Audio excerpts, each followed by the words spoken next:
पहिल्यांदा तर मी स्पष्ट करू इच्छितो, समोर कुठल्याही निवडणुका नसताना आम्ही कर्जमाफी केली आहे. केवळ विधानसभाच नाही, तर आम्ही स्थानिक स्वराज्य संस्थाच्या निवडणुका जिंकलेलो आहोत. तरी देखील आम्ही हा विचार केला नाही की आता काय करायचं आहे. आता 2029 ची निवडणूक आहे, त्यामुळे 28 किंवा 29 मध्ये कर्जमाफी करू असा विचार आम्ही केला नाही. कारण आमच्याकरता कर्जमाफी हा राजकीय विषय नाही.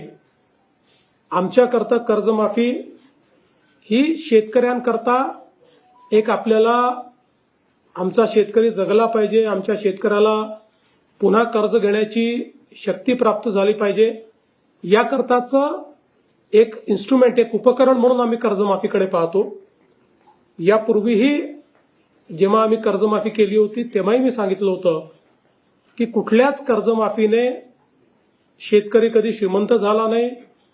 कर्जमाफी हा काही परमनंट उपाय पण नाही, पण परिस्थिती अनुरूप आपल्याला कर्जमाफी करावी लागते.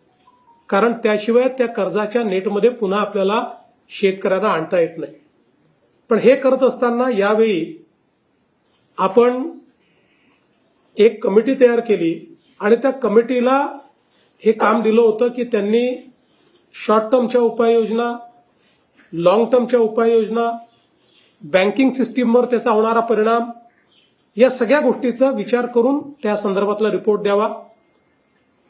समितीच्या रिपोर्टच्या आधारावर काही निकष आपण यामध्ये टाकलेले आहेत.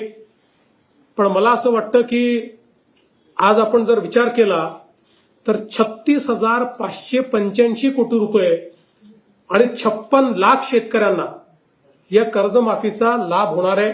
आणि हा जो आकडा आहे आतापर्यंतच्या झालेल्या कर्जमाफींमधला सगळ्यात मोठा आकडा आहे. सर्वात जास्त बेनिफिशियरीज आतापर्यंतच्या कर्जमाफीमधले या कर्जमाफीत असणार आहे.